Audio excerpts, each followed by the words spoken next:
Yes. Yes. Yeah. Yeah. It looks like a yes. Live Okay, here now. we Yeah. are.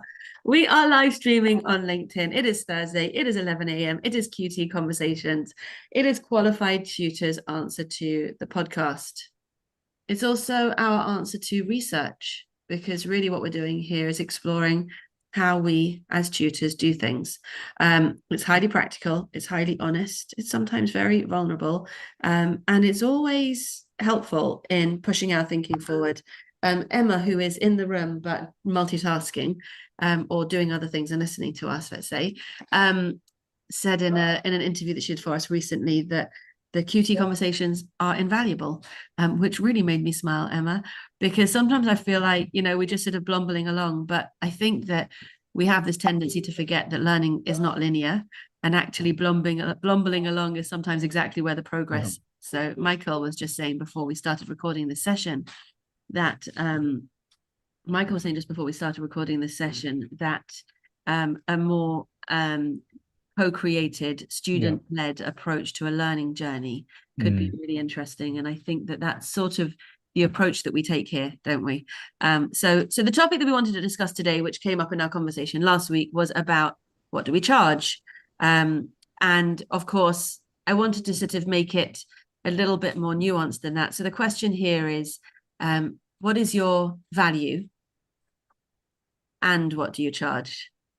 And I think it's quite helpful to separate out those two things, because frankly, I couldn't afford Dee if she charged me her value. Because your value is limitless, right? But I think it's a really interesting thing to unpack, because we know that as educators, we are not used to setting our own rates. We are used to working up a pay scale.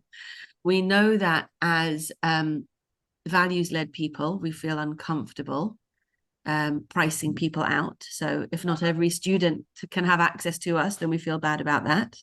We know that as freelancers, we are under pressure to pay our own wages.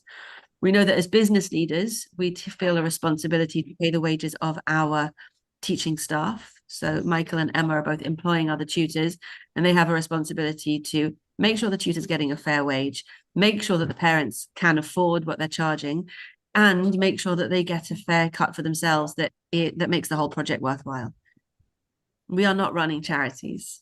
That would be a lovely conversation that we're not having today. We're having a conversation where we talk about how we can create successful, sustainable pricing rates that feel fair for everyone. Michael, do you want to kick us off? Yeah. So, in terms of our Charterhouse Online tutors, not me specifically. This is as a business owner, but leading the business. We recognise that there's a lot of work that goes around the actual live contact hour with students. There's so much planning that is required. There's the feedback, which often happens after the lesson. Sometimes there's communication that goes on. Let's say it's happening once a week, the tutoring lesson. There's a lot of toing and froing communication. These aren't paid for parts. So we actually give our tutors £60 for an hour lesson. We have. Blimey, Yeah. firstly. Yeah, Blimey. yeah, and this is the one-to-one tutoring blocks. So it's personalised. We are a high-end service, and our tutors recognise that, and they are willing to satisfy the high expectations of the students. Um, but that is for a one-to-one tuition arrangement. Actually, for our boost courses that we have, our revision courses, which are class-like um, situations up to 12 in the class. We actually give more than that as well. We recommend. Well, you can't give less for No, running a group. That no, wouldn't make sense. But go ahead. But but it's there's also the aspect of they may not have students in that class as well. So we kind of we say yeah, we want you to commit to this week. Kind of block out that week. We expect there'll be 10 hours of teaching available during that course of that week. Um, and so, but there's the risk that we may not get any students. We don't have any registrants, and so that's the kind of gamble we have. We give a slightly higher rate to facilitate the risk of not having any work at all. wow, Yeah. that's So rather scary. yeah. But of course, it means that the right tutors have been ring fenced, Yeah. been Yeah. made available for when you need them. Yeah. Um, presumably the seasonal nature of tutoring is what you're factoring in there when you know that sometimes there's going to be an influx and sometimes it's going to be quiet, but you need the tutor to be available, otherwise you can't run the hour. That's pretty much it. And that you said something quite slightly juicy before. You said these tutors are willing to undertake the high expectations of the students. Really interesting in terms of the power dynamic that you've just hinted to. You want to unpick that for me a little bit? I guess the students we're getting are aiming for top universities, the highest grades, and I guess there is a an unstated expectation, I suppose, that the tutor can really provide the best opportunities to get those highest grades, really. So there's a nuanced understanding of the subject content. We only employ tutors who have qualified teacher status and at least 2 or 3 years experience You afterwards. know my opinion on that. I We'll do know, that another day. it's something we say, it's a kind of quality guarantee. I know there's fabulous tutors that, I don't have QTS and sometimes even arguably better, but it's some sort of safety net, I think, that our parents have, and as I said before, there are lots of experience beyond that as well. So we know we've got tutors who know the topics really well, and that gives the parents and the students a lot of security. Yeah, there's a few things there, isn't there? Because on the one hand, there's status, the realities and the perceptions of it, and on the other hand, there's the reality of, can you help this child to get the top grade? Yeah, yeah. And if that's the ambition of the child, then that's the tutor that you need to be for them. And we know that there are so many tutors who are better suited to alternative provision or SEND support, and there's other tutors who do tend to command a higher rate, which is interesting, for those premier sort of prestigious unlocking of doors. It's a little bit what I talk about in my book about the gatekeeper tutors. If you work with me, then you will have access to your dreams. I will unlock doors for you. And I think that's it's complex, it's loaded, and it's it will be interesting to see, Michael, how that develops for you and whether it becomes something that doesn't feel old-fashioned and stuffy, but actually feels worthwhile. Is that true? Yeah, no, there's make really good points there. I mean, I think that's the model we've kind of set up with, really, and there's all sorts of we know our marketing, we know our niche in the market, and we're trying to satisfy that niche. We do recognize that the evidence shows that personalized learning is the most successful, but I do think there's different pedagogical strategies with personalized learning. I do think the onset of AI, actually, there's all sorts of tools that I think some of our tutors may not be using, and that could be shortchanging some of our students. I do think there needs to be we need to be vigilant that we're not being old-fashioned, and vigilant that we're not behind some of the latest trends and latest strategies. So that's a pain point that we're trying to address. That's interesting. I didn't realize that that's what I was pointing to there, and I'm so happy to be able to explore that with you. I'm going to call on Dee now, and Emma, when you're ready, will you just give me a thumbs up so I know that I can call on you as well? Michael, thank you for teeing us off. That was super. Dee, go ahead. All sorts of stuff churning in my head. When I started full-time tutoring, it was to kind of just tick me along, and I didn't think about my value per se, and where I wasn't looking at the I just needed to bring in a bit of money, and I charged what I felt was affordable, and it was as vague as that.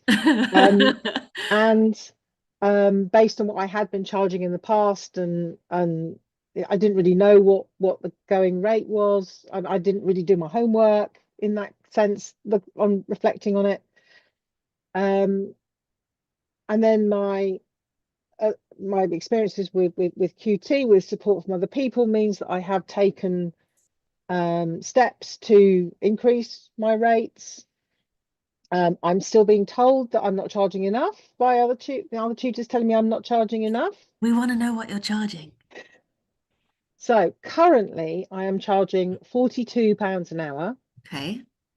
Although I took on a new student, and they are being charged my new rate, which is £45 an hour. Wow. And the Remind reason me, that what is Douglas Adams' meaning of life number? 42. 42. Yeah. That's what you're Yeah. doing. Yeah. No. Well, I was charging 40. I didn't want to put it up to Yeah. 45. Yeah. So it went up to 42. And when it went up the last time, which was the September before last, AI helped me write an email which Oh, allowed parents to they have to pay a minimum of a half term in advance. yes. AI suggested offering the option to pay for more than one half term in advance, which would lock in the old rate. Brilliant. And Brilliant. that's what I'm going to do. That's So what I'm hold going on a to do second. again. So let's just unpack that slightly. So we started off with vague, and I didn't do my homework, right? And that's sort of that, I remember that stage, that sort of I'm just gonna have a go. And that's awesome, especially as an independent tutor. Also, I don't know whether I'm going to do this well enough, so I don't want to over egg things. And then it's that inching up. I think what really piqued my curiosity and what you just said was that you asked AI to help you with that letter. Do you want to explain why you asked AI to help you with that letter? Well, I knew what I wanted. I kind of knew what I wanted to say, but I always work best from a non-blank piece of paper when I'm a bit stuck But for I think there's ideas. something else, which is it can be difficult to communicate this message because you're anticipating that the parents, Totally, right? totally. I knew it needed to be done. Yeah. It had to be addressed, and getting someone else to help was Yeah. reducing the pain of I doing think it. so. I think so. I think that, you can rely on the AI to be sort of diplomatic in that way, in a way that, we've seen lots of our members go through this journey, and some of them come across really defensive initially, or even passive aggressive, and they don't mean it. It's just that they're trying to communicate their value, and it comes across as if they're Yeah. saying that they weren't being valued. But And AI also included reasons why I'm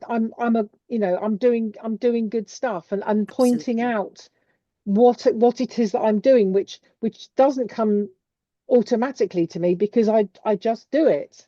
I was thinking about It pointed out the obvious. My special guests just arrived. So Jenna, I'm going to hand over to you.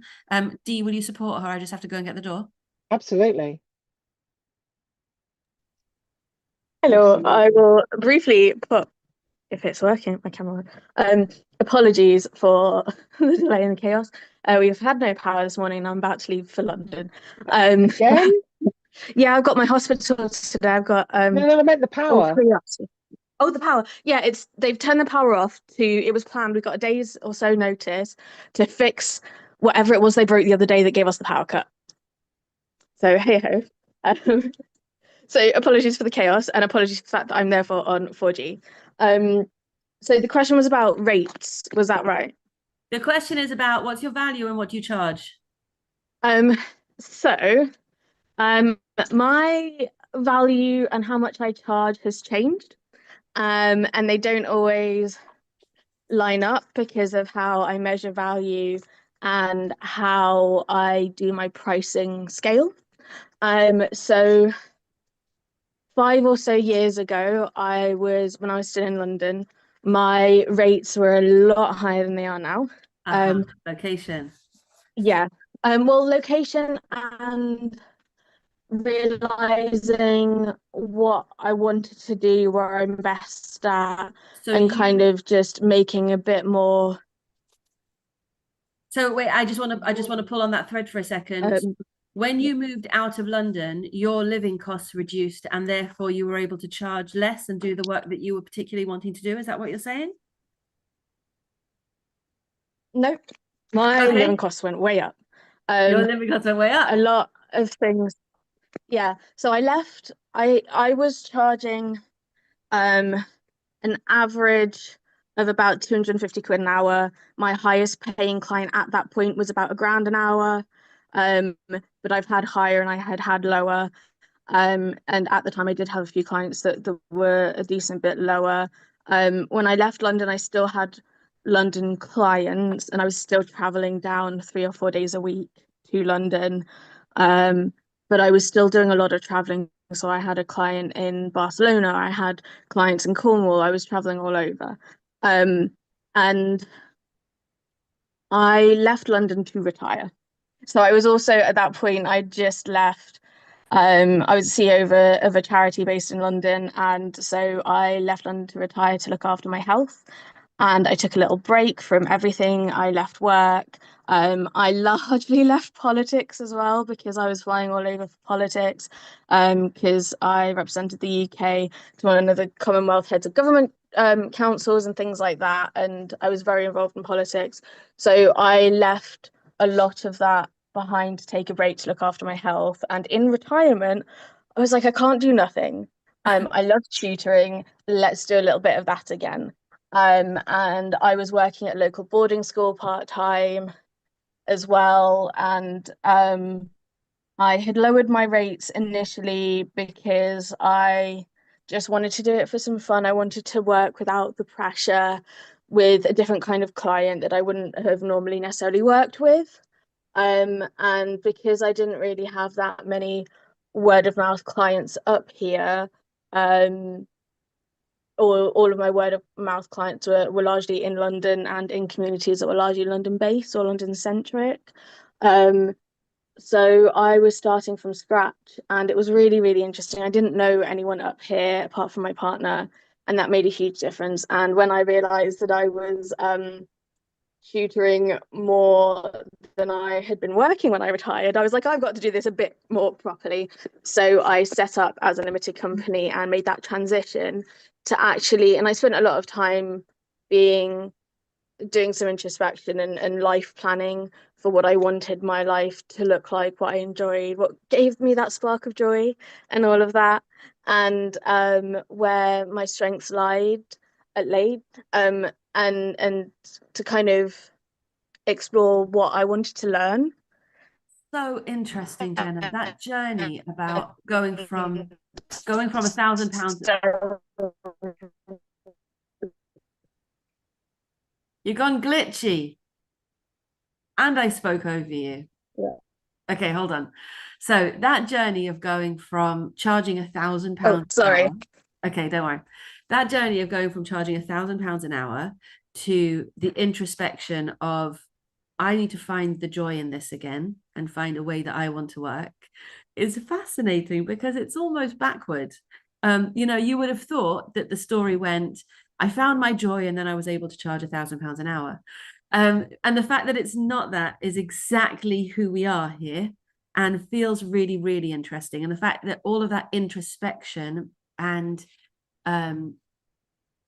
that focus on learning that's been the result of that journey feels really interesting. I think also that point that you said that I didn't know anyone up here, I didn't have a social network to pull on, is also really relevant, which makes me want to call on Emma next, because Emma's very much about the local. Emma, are you available? Emma's been tidying her dad's house this morning. But she was in the car. Okay, you'll come when you're ready. So, Jenna, let me just find out from you before you disappear again. I know that you're juggling this morning and about to drive down to London. What are you available for the rest of this conversation, or should I gobble now? Oh yeah, you're with us. Okay, great. I'll be here. If I do have to not be actively participating, I will message in the chat. Thanks, love. Thank you, Emma. I had a beautiful segue there from Jenna to you about working locally and using your local networks. And I know that you've got all your mum's friends cheerleading you on Facebook and all of that. So would you give us the sort of that overview of the question of what is your value and what do you charge, the difference between those two things, and then how you extrapolate that for the tutors that you work with? That must be really complex. It is. And I think what came to mind when Michael was talking was it's not just about how we value ourselves, it's about how society values us as well and how our clients value us.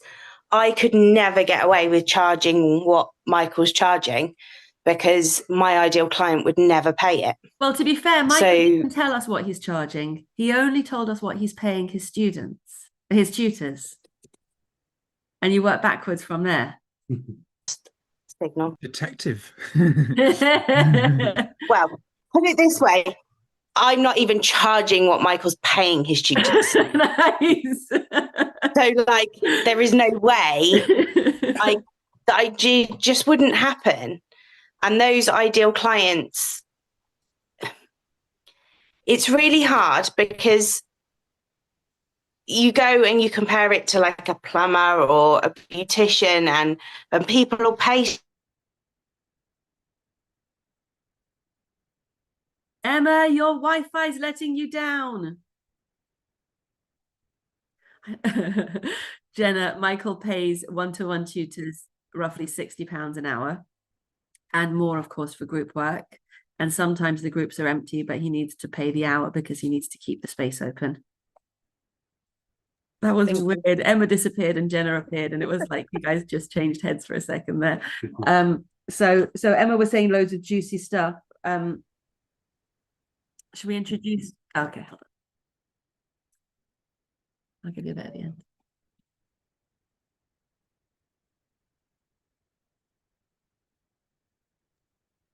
She's coming back.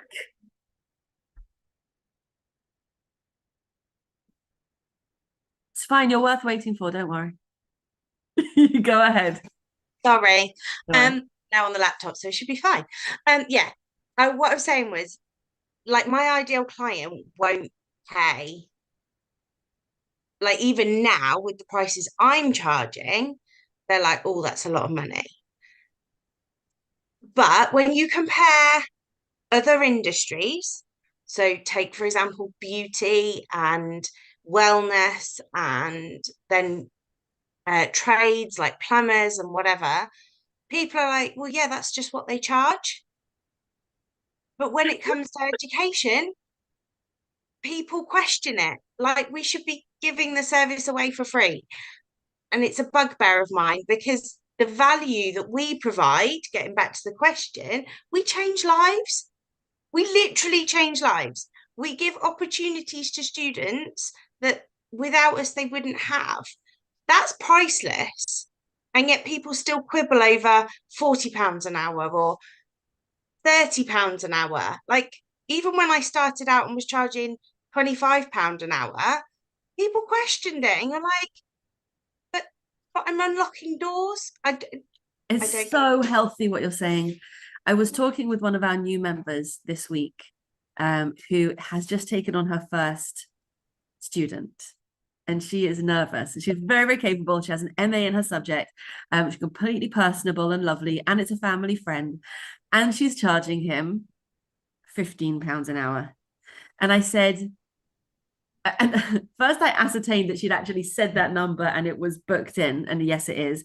I said to her, you can't charge less than 25 because he won't show up, because it won't feel serious. The agreement won't feel serious on both sides if you don't communicate your value. And I'm not arguing for being unaffordable. And if it was unaffordable, then it's a different conversation. It's a conversation about funding or about, pro bono or something else. But she thought that she was taking the pressure off herself by charging 15. And what I wanted her to understand was that actually she was making the relationship more complex by not charging enough to set herself up properly. Jenna, go on. Do you want to know how I ended up charging £1,000 an hour? Deeply. I was trying not to be too crass, but we all wanted to know. So for anyone who doesn't know, I don't have a degree. I don't have QTS, but I have a lot of alternative qualifications and a lot of experience and specialism. And I, to an extent, grew up in the right placed with the right people, and that made a difference. But what happened was that I started tutoring by word of mouth in the first place for money professionally, that's the word. And I had put my prices up on one of my tutoring profiles at one point, and just kind of blanket said, okay, I have got kind of at capacity to be able to juggle everything else that I'm doing. I'm just gonna, I don't want to close my profile, I don't want to lock my profile, but I'm gonna put my prices up to a little bit of an extortionate amount of money. The go away price. Yeah. And then I was still getting too many inquiries, so I upped it and I kept upping it. And it was through word of mouth as well. So when I'd get a verbal inquiry, or if I'd have someone ask, oh, how much are you currently charging, or whatever, for the most part, I had always kind of done, well, what would you like to pay? And to an extent, I kind of still do that. But I have a structure in place to work that out now. But it's part of my marketing now, whereas before it was kind of like, I'm terrified of asking about money. And I got to the point where people were like, oh, well, all right, fine, we really want you. You're saying you don't have much availability. We'll just stick an extra zero, or we'll just double it, or we'll do this extra thing for you, or whatever. Especially especially after they could see the effect that I'd had. They could see what I was like and the results that I got. Well, that's important. Do you know what I mean? Yeah. Like, it wasn't really a website story. It was really a track record story. Yeah, and I think it was that combination, because I was having like cold contacts, people seeing my listing on my profile and going, oh, well, we'll get in contact with you. Anyway, and it was really, really interesting, and I think that it broke something in me, because it was so absurd at various points. Like I have had clients that are more than a grand, and in value, in terms of like, sometimes clients will pay a price and then also provide the transport or whatever it is on top. And I think that it made me realize, and I did some experimenting when I moved up here with pricing. I was like, I'm going for science this, and that difference in price bracket from that 30 to 40 range to as soon as you jump to above, it used to be above 50, but now it's above 60 tends to be my baseline, because the kinds of clients that do pay that are the same clients I was working with, but they don't give me the runaround, they don't flake on me as much, they just put a little bit more effort into it, even though they're the same clients. And I do then offer things to make that sustainable for everyone. And that's kind of my line, is that education in every regard should be sustainable, it should be engaging, it should be positive. And yes, there are going to be times where it's hard in all regards, and that comes to financially, but you can do a subscription model, you can have feel like it's more than that, you can have that extra kind of there's a lot of stuff in the business world and the marketing world, a lot of buzzwords that give your, I can't remember what all of the words are right now, but it's about giving your client that customer journey that feels personal, that feels like they know what they're getting for their money, and that's where that difference happens often. And I love what you're talking about, sustainability there, and the way Emma's resonating with you, because that, Emma, is the way you set up your business, is to create that wraparound customer experience that means that it's much more than the hour. Dee, I want to come back to what you were saying before about how ChatGPT suggested that you allow parents to pay blocks in advance. So I, as a mum who employs qualified tutor members currently, more than one,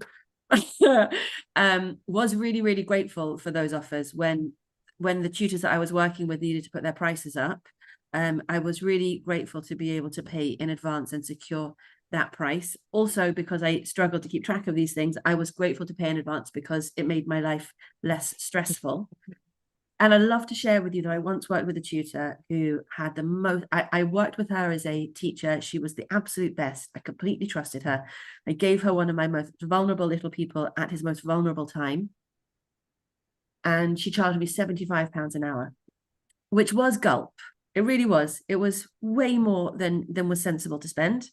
And then I needed to stop for cash flow reasons, and she wouldn't let me out before the end of the term.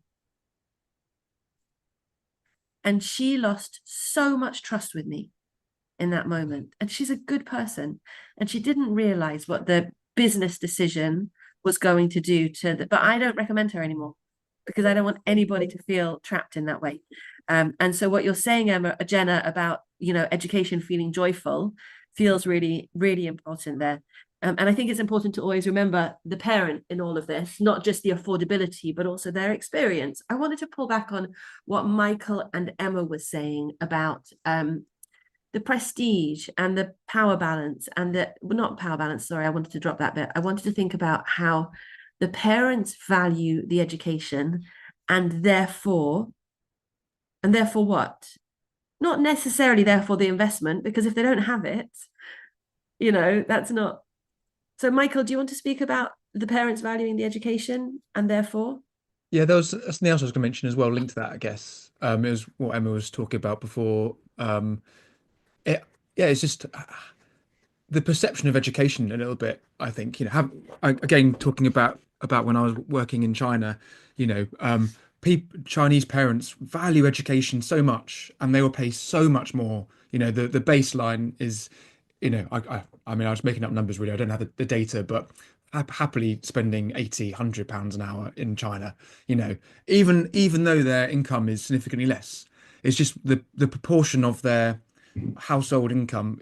You know, they're happy to commit so much more to education because they believe in it, in unlocking doors and providing opportunities in the future. And so I do wonder whether, you know, it just feels much more unequal, the prestige that various families put on education. You know, when Emma was comparing it to other sectors, you know, not criticizing other sectors whatsoever, you know, but actually education is extremely important, and, you know, surely one of the most important ways of spending an hour you can possibly have. And if you think about the hours that we spend to be in a position to deliver education, exactly, you know, the time and the money that we've invested, and the equivalence in, you know, the beauty world, it's a crazy thing to make that comparison. Emma, Sure. what do you want to get involved there?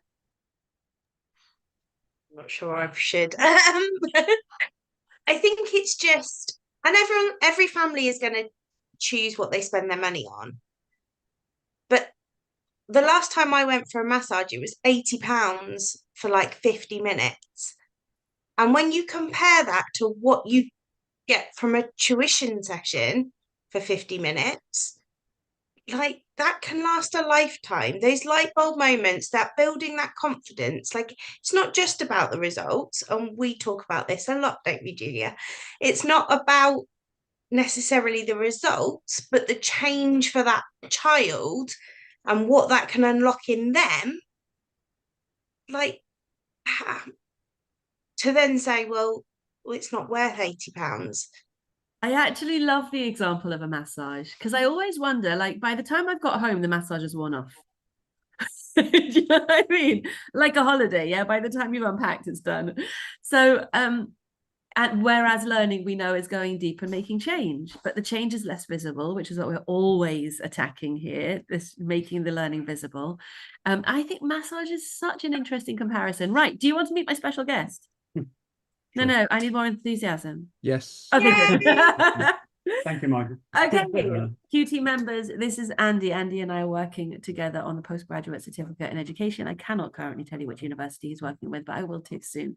I am hoping that these people and the people watching and listening will be participating in this postgraduate because it will feel relevant, exciting, helpful, and actually be part of pioneering in this space. But Andy, you've taken notes. I have taken some notes. So come on, it's been over very to you. interesting. First of all, thank you for letting me intrude, because I do feel as if I've intruded That's almost, not a thing. but it is. But at the same time, Look at the face. yeah, I can see. This is extremely valuable for me. I'm new to the world of tutoring. I'm very experienced in the world of teaching. I've been teaching for just over 35 years in one form or another. And I won't give my surname, and I won't give where I'm working, because that sort of gives away some sort of trade secrets at the moment, and until things are sort of firmed and finalised, approved and things like that. But one of the things that I'm tasked with doing is putting together with Julia this postgraduate certificate in professional tutoring.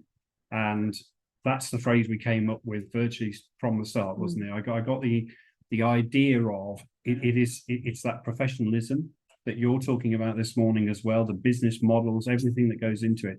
And what you've been talking about, I've been listening to this morning, has been enlightening, because it's going to help me to work with Julia and shape the course to fit not only the academic level that we are looking for, but also the actual business needs, that your own personal needs, and trying to tailor it to the market, basically.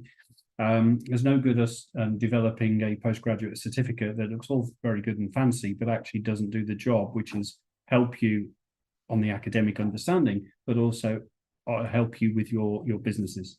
And hearing some of those things about sustainability of the education model, what it is you're all about, which is the impact on tutees, not just results, is really good.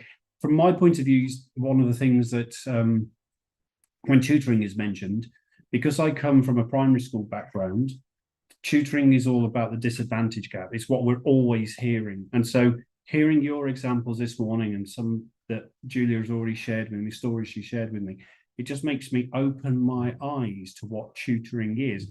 And yes, it is addressing the disadvantage gap for some, and it is it's very personalized. There's one or two of you have spoken about. It's very tailored to the client, the tutee, the family, whoever you're working with.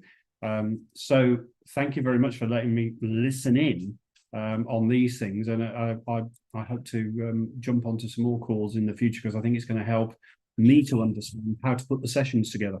Brilliant. Dee, do you have anything you want to contribute? I'm going to go around the room. I'm even more excited about the level 7, and if I didn't already have a PGCE and all the rest of it, I want to do it. What do you mean? You need to do it even with a PGCE. I'm always up for, developing my knowledge, but also reminding myself of stuff that I probably know, but possibly I've forgotten about. So yeah, I'm so excited about this, and the message that it's going to give to the whole world, not just the education sector, but the whole world, that tutor. I mean, the whole COVID lockdown thing has brought tutoring into much sharper focus.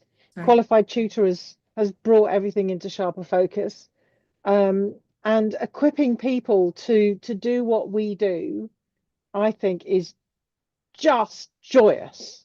So I'm so excited about all of this. Thanks, Thank you, Andy, and Julia, for what you're doing, and just can't wait for that announcement when we know what's going on. Michael, go ahead, you. Yeah, likewise, it's nice to have that introduction, really. I'd like to hear more about this qualification. We want to make sure we provide a good service, and I do feel quality control is something that's certainly one of our pain points at the moment. We kind of guaranteeing good quality. We need to ensure that's happening, and any opportunities for our staff to develop in that, we're interested.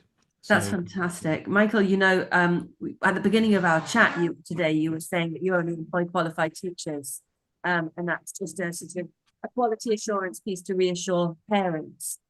My goal, and I was talking about this with another online school leader recently, my goal is for the PGPT to sit alongside the PGCE, so that you can have either.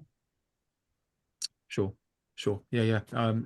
I think the bottom line is it's a quality guarantee, isn't it? So I guess if that's enabled, and I'm obviously, I know you're in talks about how it's going to look, etc. But I'm super interested to see how it will develop, and I said that. Just reassure me that Zoom is managing to drown out that drilling. Yeah, drilling? You can hear the drilling. Isn't that amazing? That is amazing. I mean, literally, it's so loud. It's the Zoom is I can hear the difference in the sound. So Zoom is doing it's struggling, but it's doing a great job. Very nice. Emma, any thoughts, reflections, questions, insights? I am equally excited about the level 7. I'm glad to hear that it will include some business stuff as well. because anyone that's come out of teaching, that, as Julia knows, I'm really passionate about.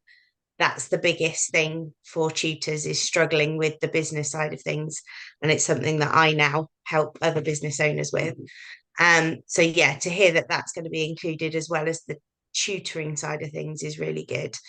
And yeah, I'm just excited to see how it evolves. That's awesome. Andy and I've been just sort of exploring the different routes in and through, and how an undergrad who either is in an education degree at the moment or is in psychology and looking to go into education but doesn't want to manage a classroom can go into this course and come out at least knowing what they don't know in terms of the business side of things. So checklists, resources, guidance, structures to help them have their ducks in a row before they get started, and then know what questions to continue to ask themselves. Yeah. Amazing. Yeah. Jenna, thoughts, insights, questions? I am, oh yeah, no, that's fine. I am really excited by the level 7, and I'm really intrigued to see how it pans out. I mean, we've had lots of conversations about how a lot of tutors, regardless of whether we were QTS or not, don't teach in classrooms for reasons. And so having a qualification that genuinely doesn't feel like it's geared to school-based people or schools or teachers will be really good. And I'm really intrigued to see how that pans out. And to kind of get that what's the word, not prestige, but you know, that recognition of quality, of reliability, of the fact that we know our shit in kind of a really formal way. I think will be really cool to see how it develops and how it might, like, it has potential to really shape the industry, and where we go from here. And I think that, yeah, it's really cool, and I think that it really does tie into all of the conversations that we have about that difference between tutoring and teaching and kind of all of those veins. Yeah, and as you're saying that, Jenna, I'm reflecting on the fact that we are the only people who could create this course. Yeah. You know, there's nobody who does this thinking at this level but us. And you know, Michael started off by talking about co-creation, and certainly Andy, in our first planning session last week, you saw how fun that was. But you know, it's definitely not just me and Andy making it. It's not just Odette and Sue behind the scenes. This is the community making the course that the community believes in. And that's a lot more place. It really does. How much easier would it be to go off into a room, shut the door, and write what we fancy? But doing it this way is going to be so much more interesting. So thank you so much for being on the journey with us. Right, I think it's earned a cup of tea. I have as well. Just sat here. So my lovelies, thank you so much for being here today. Jenna, I hope to see you later on this afternoon.